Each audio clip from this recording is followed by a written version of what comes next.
Es día jueves 19 de mayo, llega ya la emisión de la mañana del noticiero El Comercio TV a las pantallas de Televicentro. Nedita querida, ¿cómo estamos? ¿Qué tal, querido Robert? Amigos televidentes, buenos días. Gracias por acompañarnos en una nueva jornada, 6:55. Yo, como siempre, hojeando el periódico. ¿Qué tal? ¿Qué nos dice hoy el Comercio Algunas importantes. Aquí están los titulares de la edición impresa del diario El Comercio.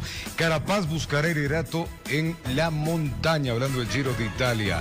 Arriendos en Quito marcan dos dinámicas. El alquiler de vivienda ha bajado en los últimos años y también las zonas donde hay mayor plusvalía. Jueces se tomarán 8 días para analizar habeas corpus de Jorge Glass.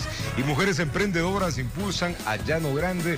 Títulos importantes que tiene Diario El Comercio en su emisión impresa. Usted lo puede solicitar en todo el país. Y a pocos días de que la comisión pluripartidista reciba a Guadalupe Llori, legisladores denuncian falta de apoyo logístico para efectuar la sesión. Bueno, ahí hay inconvenientes, a ellos les genera muchísima preocupación. ¿Vea usted? Vamos a ver. Miembros de la Comisión Pluripartidista denuncian que las autoridades de la Asamblea no facilitan la logística para la sesión de este viernes que investiga el presunto incumplimiento de funciones por parte de la titular del Parlamento, Guadalupe Llori. No nos dan los locales en donde podamos sesionar. Cuando vemos que la Presidente ha suspendido un grupo interparlamentario que yo presido como miembro de la comisión, cuando vemos estas cosas ya vemos que existe algún tipo de boicot o de cierre hacia lo que está haciendo la comisión. Esperamos que se le permita a la comisión ad hoc sesionar y que no nos salgan con otra con otra amenaza de bomba, con lo que sea. Creo que este tema tiene que avanzar. La presidenta también, si no va ella a través de su abogado, tendrá que intervenir. Son 5 los asambleístas que han solicitado participar en dicha sesión, entre ellos Ana Belén Cordero, Mario Ruiz, Mireya Pazmiño, Fausto Jarrín y Washington Varela. Algunos de ellos expondrán presuntas irregularidades en el desempeño de Llori respecto a la ley tributaria, al CIADI, al presupuesto general del Estado, entre otros. La comisión multipartidista puede también acatar o no, según sea la mayoría de los miembros de la comisión, diferentes denuncias también, aparte de las presentadas ya por el asambleísta Esteban Torres. Si allí alguien dice, vea, esto es una prueba impertinente porque no tiene que ver con la temática de la denuncia, pues ahí lo analizaremos. Pero esto no es lo único que enfrenta la presidenta de la Asamblea Nacional, Guadalupe Llori, pues los asambleístas del correísmo presentaron nuevamente las denuncias ante el CAL que anteriormente no pudieron tratarse a tiempo. Denunciamos un supuesto acto de diezmos en el que habría incurrido la presidenta de la Asamblea Nacional. Y que hoy Guadalupe Llori no solamente deje la presidencia de la Asamblea Nacional, incluso deje también de ser asambleísta. Informó Valeria Navarro. Una nueva pugna interna se da en el Consejo de Participación Ciudadana y Control Social. El consejero David Rosero calificó de mentiroso al presidente Hernán Ulloa, quien aseguró que no existe normativa para la designación del presidente del Consejo de la Judicatura. Así, se defendió Hernán Ulloa, presidente del Consejo de Participación Ciudadana y Control Social, tras los cuestionamientos de la Corte Nacional de Justicia por no tramitar la designación del presidente del Consejo de la Judicatura de la terna enviada por los jueces. Fue a priori, porque en el momento de su presentación no existía normativa para la revisión de los requisitos e inhabilidades, ni tampoco el pedido oficial del Consejo de Participación Ciudadana y Control Social. Y así, el consejero David Rosero no tardó en desmentirlo. Que le ha mentido a la ciudadanía y le ha mentido al país, y esto ha generado una grave crisis institucional entre el Consejo y la función judicial. Rosero sustentó lo dicho refrescando la memoria. Esto es falso porque nosotros habíamos aprobado ya un reglamento para elegir a los vocales de la Judicatura. Producto de esto, recordará usted que se eligió al vocal de la Judicatura, Javier Muñoz. La expresidenta del Consejo de Participación también ha desmentido este hecho porque ella fue la que solicitó la terna al presidente de la Corte Nacional de Justicia antes del golpe institucional. Es decir, no fue a priori como se mencionó ayer. Es otra mentira que hace el señor Ulloa. A pocos metros de ahí, en la Corte Constitucional, Álvaro Román presentó una acción extraordinaria de protección. Él reclama la presidencia de la Judicatura. Fue el alterno de María del Carmen Maldonado, expresidenta de esa entidad. que yo no me estoy aprovechando de ninguna circunstancia, sino que ya se dio una sentencia de primera instancia que me negó mi acción de protección, hubo una sentencia de Corte Provincial que también me negó, y el procedimiento que establece la ley es que debo presentar la acción extraordinaria de protección. Nuevo remesón en el Consejo de Participación, aparentemente por la no designación de una autoridad. Parecería que se pretende dejar en el cargo a quien está actualmente dirigiendo la judicatura, que es íntimo amigo del presidente de facto del Consejo de Participación. Fausto Murillo. Así es. Informó Héctor Romero. En 8 días, los jueces de la Sala Multicompetente de la Corte de Justicia de Santa Elena darán a conocer la sentencia a la apelación del habeas corpus que fue otorgada al ex vicepresidente Jorge Glass. 4 horas y media duró la audiencia. Decenas de simpatizantes del exfuncionario acudieron a las afueras del edificio. En la Corte Provincial de Santa Elena se efectuó la mañana de este miércoles la audiencia de apelación de habeas corpus que fue concedida al ex vicepresidente Jorge Glass el pasado 9 de abril por un juez de Manglar Alto. Decenas de simpatizantes del exfuncionario se aglomeraron en las afueras del edificio. Con bailes y exclamaciones esperaban un resultado favorable. A la audiencia llegó el Procurador General del Estado, quien manifestó los argumentos que presentaría en la sala para la nulidad del habeas corpus. La Procuraduría General del Estado, como apelante, demostrará que el habeas corpus concedido al señor Glass es absolutamente inconstitucional. La Corte Provincial deberá dejar sin efecto la sentencia del juez de Manglar Alto. La fiscal general del Estado, Diana Salazar, y demás actores políticos estuvieron en la sala vía telemática. Luego de 4 horas con 30 minutos que duró la audiencia, se conoció que los 3 jueces de la sala multicompetente en 8 días darán a conocer la resolución de la diligencia, donde se ratificará la libertad de Jorge Glass o su regreso a la cárcel. La Corte tiene derecho a deliberar y a fallar de conformidad con los alegatos que se han hecho y de los autos, ¿no? Es un tiempo normal y se lo van a tomar para dar la respectiva sentencia. Esperamos que ratifique las medidas sustitutivas a favor del ingeniero Jorge Glass. Desde la provincia de Santa Elena informó Darwin Villao. Y el primer vicepresidente de la Asamblea Nacional, Virgilio Saquicela, recibió este miércoles una denuncia por supuesto incumplimiento de funciones. La bancada oficialista es la que interpuso el recurso que persigue la investigación de Saquicela con fines de destituirlo de su cargo, según se dice, por no haber acudido a las últimas sesiones del CAL convocadas por la presidenta del Parlamento, Guadalupe Llori. El Consejo de Administración Legislativo está conformado por 7 miembros. El actual primer vicepresidente fue propuesto por nuestra bancada. Entonces nosotros en este momento rechazamos esa actuación y por eso hemos presentado la denuncia, ya que en este instante pierde por la confianza frente a un acto deliberado de no permitir que el Consejo de Administración Legislativa pueda sesionar conforme a lo que manda la ley. Y ante los escándalos de corrupción en las filas policiales se analiza presentar ante la Asamblea Nacional una ley para la disciplina de los agentes del orden. ¿De qué se trata? Veamos. Ante los casos de corrupción que involucran a agentes del orden, se habla de un proyecto de ley de disciplina policial. Elevarle a nivel de ley, que sería importantísimo para la depuración y evitar la exacerbación de derechos que tenemos en este momento, que no permiten la separación de personas que se han apartado de la misión institucional y que regresan con recursos judiciales. Eso es preocupante. Son varias noticias que han salido a la luz en los últimos meses, como la denuncia de los supuestos narcogenerales o el caso de Don Nasa, en donde alrededor de 300 policías invirtieron su dinero de manera ilegal. El tema de 3 robos en instalaciones o bodegas que estaban a cargo de la policía, armas, drogas que desaparecen de estas instalaciones. Todo esto podría dar indicios de que hay vinculación de algunos integrantes de estas instituciones. ¿Qué hay que hacer?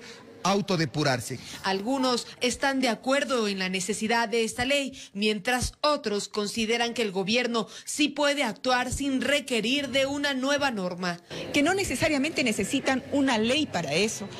que necesitan hacer una investigación, tener inteligencia y actuar como se debe con celeridad. La gran mayoría, el 95% de las Fuerzas Armadas, Policía y Cuerpo Penitenciario de Seguridad son gente honesta que quiere hacer bien su trabajo. Pero estos malos elementos tienen que ser separados y castigados severamente, porque ellos son parte de esta delincuencia organizada aquí. En cuanto al accionar de los militares, en la Asamblea ya se revisa la ley del personal y disciplina de las Fuerzas Armadas, en donde se incluye el siguiente capítulo. Respecto a la participación de los integrantes de esta institución en pirámides financieras, constituyéndose como un agravante que puede llevar o que llevaría de comprobarse este hecho a la destitución de este funcionario. Lo que se busca con todo esto es luchar contra la corrupción en las filas policiales y militares y recuperar la credibilidad de dichas instituciones, informó Valeria Navarro. Y les contamos ahora que la Fiscalía lleva a cabo una investigación justamente por el presunto delito de peculado en la compra de insumos médicos durante la pandemia. En el año 2020, domicilios de empleados públicos e incluso el Hospital Sagrado Corazón de Quevedo fueron allanados en el marco de esta investigación. La Policía Nacional, de la mano con la Unidad de Transparencia y Lucha contra la Corrupción de la Fiscalía, investigan el perjuicio de $2 millones contra el Estado por la compra de insumos médicos con sobreprecios en el pico más alto de la pandemia del año 2020. Por el presunto delito de peculado, el Hospital Sagrado Corazón de Jesús de la ciudad de Quevedo está en la mira. La situación es actos de corrupción terribles. Por ejemplo, nos dicen que insumos médicos que se compraron en algunas administraciones pasadas por más de $400.000, resulta que con la misma cantidad de insumos ahora las han comprado con $130.000. 13 allanamientos se realizaron en las ciudades de Guayaquil, Durán, San Borondón y en Quevedo en Los Ríos. En esta última localidad, 6 viviendas de funcionarios públicos fueron allanadas, al igual que el hospital. Para el abogado Leonardo Jiménez de la Defensoría del Pueblo en Los Ríos, la investigación es propicia. Esperemos que se concrete y se avance en las investigaciones y la gente que esté involucrada en actos de corrupción sea sancionada, porque créanme que no se puede jugar con la vida y con la salud de las personas. En los allanamientos se incautó documentación, laptops, teléfonos celulares, entre otros objetos que servirán para determinar responsabilidades en esta investigación, informó Odette Camacho. Y al retornar, bananeros de... Gracias por acompañarnos. Ahora vamos a contarles que los productores bananeros del Oro resolvieron ir a una paralización indefinida si el gobierno nacional, en términos de 24 horas, no resuelve los planteamientos del sector agricultor. La medida fue tomada en una asamblea provincial a la que no asistió el ministro de Agricultura.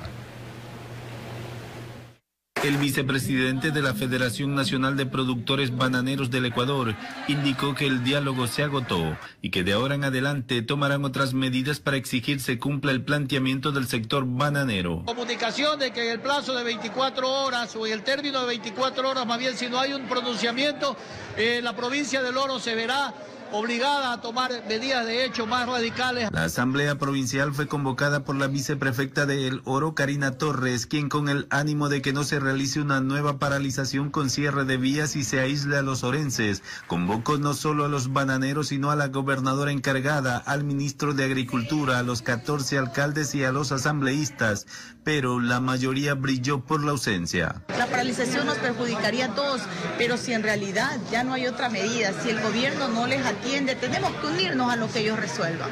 La problemática del sector bananero se agravó desde el conflicto entre Rusia y Ucrania, donde se dejó de exportar la fruta hacia esos países. Además, denunciaron el no pago oficial de la caja de banano por parte de las exportadoras.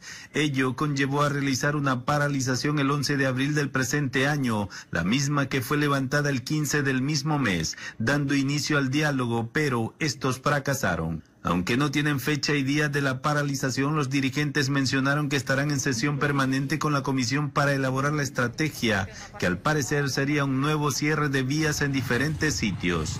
Informó Richard Ceballos. Y presentan 4 denuncias contra exportadores bananeras argumentando el incumplimiento en el pago del precio mínimo de sustentación fijado en el $6,25. El ministro de Agricultura, Bernardo Manzano, informó que analizan los reclamos de los pequeños productores. Han denunciado a 4 empresas exportadoras y según el ministro Manzano, con los pequeños productores nadie puede volverse a meter. Y le estamos dando el trámite administrativo correspondiente para investigar como de acuerdo a la ley y a la competencia, ¿no?, del Ministerio de Agricultura, ¿no, verdad? Entre las sanciones, multas y suspensión de operaciones, dependerá del grado de la falta o lo que llegasen a pagar a cuenta de Ucrania y la crisis mundial. No estamos actuando temas políticos ni nada, sino concentrándonos en la parte técnica, comercial, para poder apoyarlos, ¿no, verdad? Esa es nuestra función y nuestra gestión. Aún así, a la medianoche vence el ultimátum de la FENAVE para que se ejecute la compra masiva de la fruta, so pena de volver a bloquear las principales vías del Guavo. En El Oro, informó Jorge Escobar. Y en el Cantón Ibarra está prohibido en el espacio público el consumo de bebidas alcohólicas, de sustancias sujetas a fiscalización y el porte de armas blancas. Y además está vetado la limpieza de parabrisas, ventas ambulantes y más. Todo esto forma parte de una ordenanza aprobada por las autoridades para reducir los índices delictivos. Veamos. El objetivo principal de esta ordenanza municipal es disminuir los índices delincuenciales en la localidad. Es que la alerta se activó en Ibarra tras los crímenes violentos como el sicariato de un precandidato a concejal de la ciudad, el asesinato de un hombre afuera de un cajero automático y la muerte de una bebé de apenas 8 meses. Para frenar precisamente esa ola delictiva, el Pleno del Consejo Municipal aprobó en segundo y definitivo debate 17 reformas a la Ordenanza de Seguridad Integral y Convivencia Ciudadana. Entre ellas consta la prohibición del porte de armas blancas o artesanales en el espacio público. Hemos realizado algunas correcciones para poder realizar inspecciones respecto de los arrendamientos que se realizan en el cantón. Hemos tomado una decisión respecto de cómo movilizarse y cuál va a ser el mecanismo de movilización en motocicletas, con la prohibición expresa de que 2 personas del sexo masculino puedan trasladarse al unísono. Y es precisamente ese último punto que genera preocupación en motociclistas y comerciantes, quienes rechazan la medida. Y por hechos aislados que se dieron en la ciudad, nos están metiendo en la misma bolsa todos. A mí me afecta en mi negocio. Vienen 2 personas, una a dejarle, la otra si no pueden. Por venir a mi negocio no pueden circular 2 personas. No van a llegar. A partir de este miércoles, la policía ya ejecuta los controles en las calles de la Ciudad Blanca. Por su parte, Luis Fernando Ruiz, gerente de la Empresa Pública de Movilidad del Norte, ente encargado de ejecutar los controles a más de 4.000 motocicletas existentes en Ibarra, tiene dudas sobre la aplicación de la ordenanza. En Cantón Ibarra hay aproximadamente 4.000 motocicletas, que son personas que realizan comercio, que llevan a sus hijos a las escuelas, que tienen tareas financieras, comerciales, de tránsito por distancia. En el sector rural, el uso de la motocicleta es para temas productivos, de transporte, etcétera, etcétera. Yo me imagino pues que los concejales, el Consejo Edilicio hizo un análisis también social. La normativa también establece la prohibición de consumo de bebidas alcohólicas en el espacio público, así también el consumo de sustancias catalogadas sujetas a fiscalización. La recuperación de los parques es una de las metas. Esto significa que va a haber mayor control, pese a los controles que hemos estado realizando. Queda prohibido también las actividades circenses, la limpieza de parabrisas, ventas ambulantes, entre otros. Con realización de Amparito Rosero, informó Marilyn Jaramillo. Y en las cárceles del Ecuador se habla de la existencia de banderas negras, es decir, reos con penas extremadamente altas, quienes realizan todo tipo de actos ilícitos sin ningún remordimiento o temor. En la siguiente nota le contamos quiénes son estos reclusos y cómo inciden en la seguridad de las prisiones.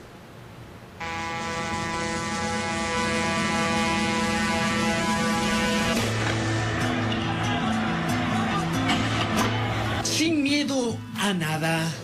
Esa es la filosofía de aquellos reos cuyas altas condenas los atan de por vida a las cárceles. Suelen llamarlos banderas negras, También los conocen como suicidas y su misión es acabar con todo aquello que se interponga en su camino. Estos personajes se vuelven, como se les denomina, los matones a sueldo. A ellos no les importa nada ni tienen que perder. Condenas de 30 o 35 años los han convertido en asesinos implacables. Él llevaba 14 años preso ya, le faltaban como 3 años para ser libre. Y él cometió un delito, mató a otro man con arma, le disparó y le pusieron 17 años más, no le importó. En las prisiones el terror es un negocio y los banderas negras administran el monopolio. Ellos se han convertido en el brazo ejecutor de las masacres y por módicas sumas de dinero están dispuestos a cumplir todo tipo de orden. Tienen un precio, son pagados, no es nada gratis.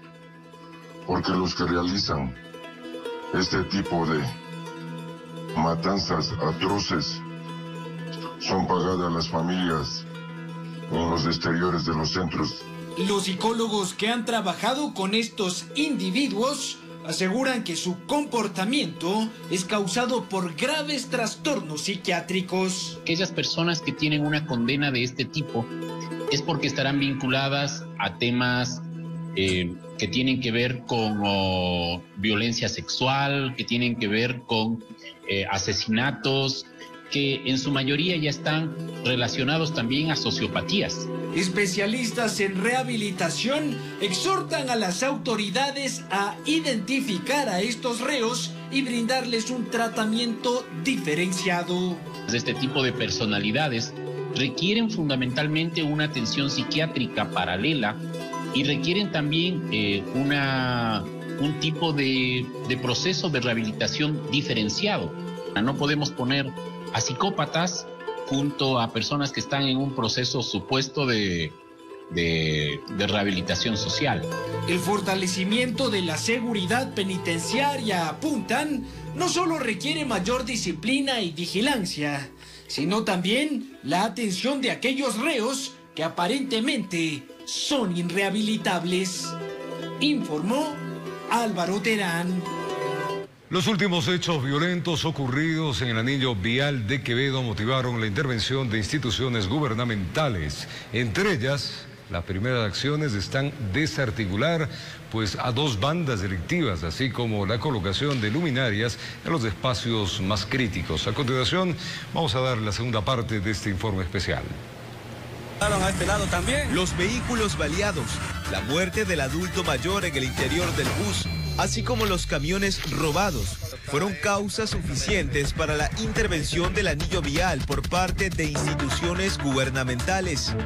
Por ejemplo, las fuerzas del orden realizarán operativos durante todo el día en los 26 kilómetros de la vía. Hasta el momento no hemos tenido ya asaltos tanto a transportes interprovinciales ni particulares. Son alrededor de 6 o 7 bandas que están operando en este sector. Ya se ha desarticulado 2 bandas. Mientras que los daños en la carretera, la falta de iluminación y los problemas de conectividad al hacer un llamado de emergencia serán gestionados por el Ministerio de Transporte, CENEL y otros organismos. Existe el presupuesto asignado aproximadamente $1 millón que se va a intervenir con la iluminación de aproximadamente 16 kilómetros. He pedido también a CNT que realice un estudio de factibilidad, que exista conectividad que no hay. Muchas veces quieren comunicarse con el ocurre hacer una llamada, ocurre un delito, hacer una llamada y no se lo puede hacer. Sin embargo, las instituciones interventoras enfrentan retos. Primero, las rutas de escape utilizadas por las bandas. Muchas de ellas atraviesan los terrenos ubicados en los alrededores del anillo vial. El Ministerio de Obras Públicas está realizando la limpieza de la maleza, pero una vez que ya se realiza la limpieza, va a comenzar a crecer nuevamente. Entonces es importante la ayuda de los propietarios de estos predios que mantengan limpia su frontera. Además de esto, está el número de efectivos policiales en Quevedo. 560 policías y hemos hecho una solicitud de 50 policías, que es lo que estaría haciendo falta en Cantón Quevedo. ¿Y eso basta? No, durante todo el día son turnos rotativos los que están realizando, pero en un turno salen 25 policías.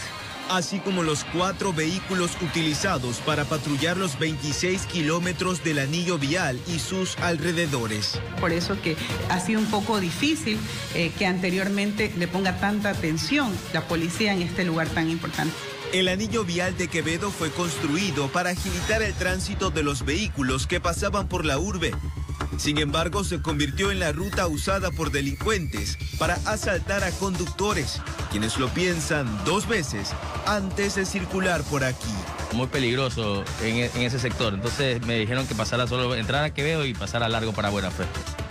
Informó Eric Zambrano. Y al retornar vamos a continuar. Y seguimos acompañándole en este día jueves el 8º Censo Nacional de Población, 7º de Vivienda, 1º de Comunidades. Se realizará el último trimestre de este año a través de 2 modalidades. La una será virtual, la otra presencial. La inversión destinada es de $57 millones. Tras 2 años de planificación y postergación por la pandemia, el Censo Nacional de Población y Vivienda se realizará en los meses de octubre y diciembre de este año con algunos cambios. Habrá 2 modalidades, virtual de manera opcional y presencial con la visita de los censistas. Calculamos que alrededor del 25% de la población lo haga a través de esta vía. Para quienes no lo hagan por internet, recibirán entre el 7 de noviembre y 18 de diciembre la visita de uno de los 18.000 técnicos. En esta ocasión no serán los estudiantes quienes participen en el proceso como en el año 2010. Se contratará 18.000 personas que estarán a cargo de levantar la información. Otra de las novedades tiene que ver con los nuevos temas en el cuestionario de 80 preguntas. Sobre prácticas ambientales. Vamos a tener preguntas sobre tenencia de mascotas que nos parece relevantes para configurar el hogar, varias preguntas de orientación e identidad sexual. El censo es una herramienta que permite conocer de primera mano la realidad socioeconómica y las estadísticas con las que se implementan políticas públicas con proyecciones. Tenemos que saber con exactitud los datos de todas las regiones de nuestro país, que según el INEC, antes de terminar el 2022, ya tendrá 18 millones de habitantes. En este proceso se conocerá cómo afectó a los ecuatorianos, fenómenos como el terremoto de abril de 2016, la aparición del COVID-19, la migración, entre otros. Pero ¿cuál es la inversión? Invertiremos $57 millones en este año y los primeros resultados serán presentados desde mayo del 2023. Informó Priscila Cadena. Y en medio de la lluvia arribó al aeropuerto Mariscal Sucre la primera dama de Estados Unidos, Jill Biden. Ecuador es el primer país que visitará a la esposa del presidente Biden en su agenda a cumplirse hasta el 23 de mayo. En medio de un fuerte aguacero y escoltada por un numeroso resguardo policial y militar, tanto de uniformados nacionales como estadounidenses, llegó al país la primera dama de los Estados Unidos, Jill Biden. Al momento de bajar del avión, la esposa del presidente Biden fue recibida por la primera dama ecuatoriana, María de Lourdes Alcíbar. En su entorno también se encontró el canciller de la República, Juan Carlos Holguín, y la embajadora ecuatoriana en Estados Unidos, Ivonne Baqui. Como primera parada dentro de su agenda, Jill Biden se encuentra en Ecuador para visitar varios centros educativos y sociales que llevan a cabo programas apoyados en varios casos por la administración estadounidense. Aparte de Ecuador, Jill Biden visitará Panamá y Costa Rica, en donde además de sus asuntos oficiales, se había confirmado previamente que el objetivo será enfatizar la importancia de la colaboración de los Estados Unidos con las mencionadas naciones. Informó Javier Rosero. Este 31 de mayo vence el plazo, amigos, establecido por el IES y Solca para el pago de la deuda que el Seguro Social mantiene con esta institución. Al parecer, durante la última reunión de mediación no se establecieron los mecanismos adecuados. Le contamos. El pasado 7 de abril, Solca y el presidente del Consejo Directivo del IES acordaron el pago de la deuda que el Seguro Social mantiene con esa casa de salud. En términos generales, planteamos que sumados las deudas de todos los ductos, llegamos a algo más de 139 millones de dólares. Desde entonces se han realizado varias reuniones. Este 17 de mayo se efectuó una sesión de mediación en la que al parecer se solicitaron nuevos plazos para el análisis de la documentación y así fijar el valor que se debe cancelar. Concurrió una abogada delegada del IES, quien manifestó que no tenía antecedentes del conflicto, que necesitaba tiempo para reunirse con sus técnicos y analizar los pormenores. Ella pidió que se le dé un plazo de 20 días para una segunda reunión. Nosotros dijimos que no es posible porque el compromiso del presidente del IES fue que nos pagaría los valores adeudados hasta el 31 de mayo de este año. Esta petición preocupó a los representantes de Solca. Uno de los núcleos nos ha pedido ayuda y hemos recurrido en ayuda proporcionándole unos fondos para que puedan pagar a sueldos y proveedores y pueden seguir prestando el servicio. A través de un comunicado oficial, el IES ratificó su compromiso de pagar a la Sociedad de Lucha contra el Cáncer del Ecuador los montos pendientes de años anteriores, según lo acordado el pasado 7 de abril de 2022 entre las autoridades de las dos entidades y que fue de conocimiento público. Pero también el texto menciona que estos valores deben estar correctamente justificados ante los organismos de control. Los directivos de la Casa de Salud enfatizaron que la atención a los pacientes derivados del IES continúa y seguirá hasta el 31 de mayo, fecha en la que esperan se realice el pago. La posición es, no recibiremos a pacientes nuevos si nos siguen adeudando los valores que nos adeudan. Informó Sofía Vintimilla. Y la historia de Joel y su llama se viralizaron en redes sociales. El pequeño va a la escuela montado en el lomo del camélido. La empresa privada y algunas personas también pues llegaron hasta Angamarca en Cotopaxi para entregarle víveres y ayuda. Así que vamos a conocer la historia de Joel. Este pequeño niño responde al nombre de Joel. Seguro usted ya lo vio a través de las redes sociales.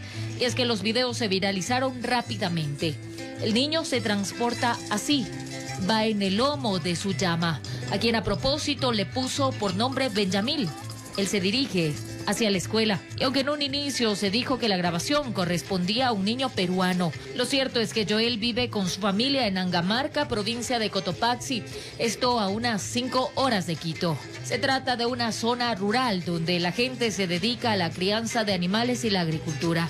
Él ha hecho de aquella llama su medio de transporte. Nos llamen a hacer. Igual es tu moto.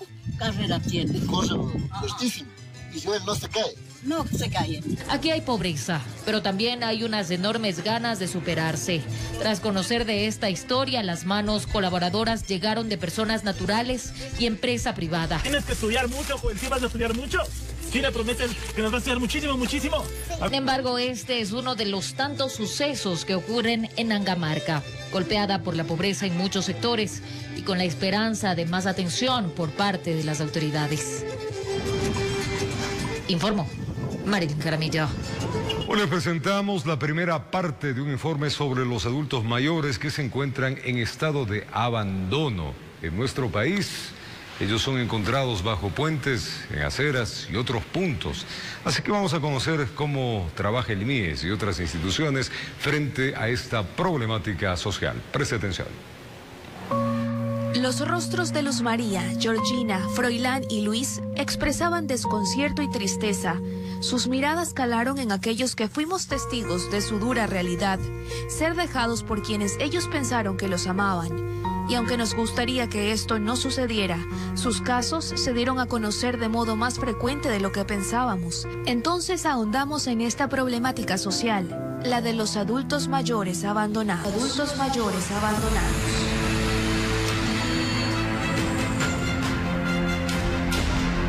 Que me vengan a visitar. Yo los amo a ellos. Son mis hijos, son mis hijos.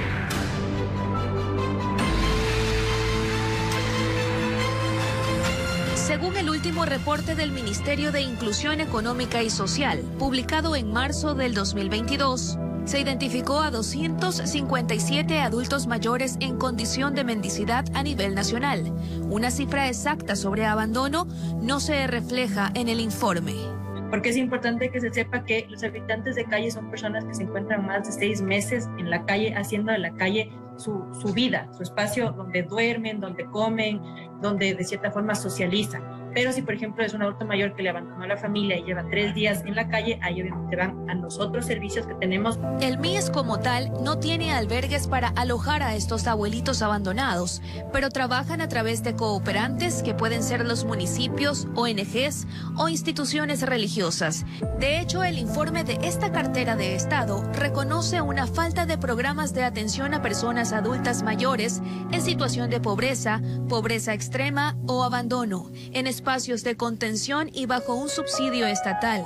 De ahí que lo primero que se realiza cuando conocen de un caso es localizar a determinado familiar y verificar si se puede hacer cargo. Para que entienda cómo relacionarse con esta persona, cómo poder ayudarle, porque es un trabajo integral. Aunque son pocos casos de éxito, más son derivados a otros lugares. Como ejemplo, el municipio de Guayaquil tiene un albergue denominado Volver a Soñar. En aquel sitio permanecen 15 personas de la tercera edad. Este es un albergue en lo que hay 5 comidas, 3 completas y 2 snacks, camas cómodas. Acá tenemos talleres productivos, aquí tenemos recreación familiar. Sin embargo, no todos pueden quedarse ahí. Por eso existen acuerdos de cooperación, como el que suscribieron con la Fundación Clemencia. El cupo es para 120 personas y actualmente acogen a 70 adultos mayores.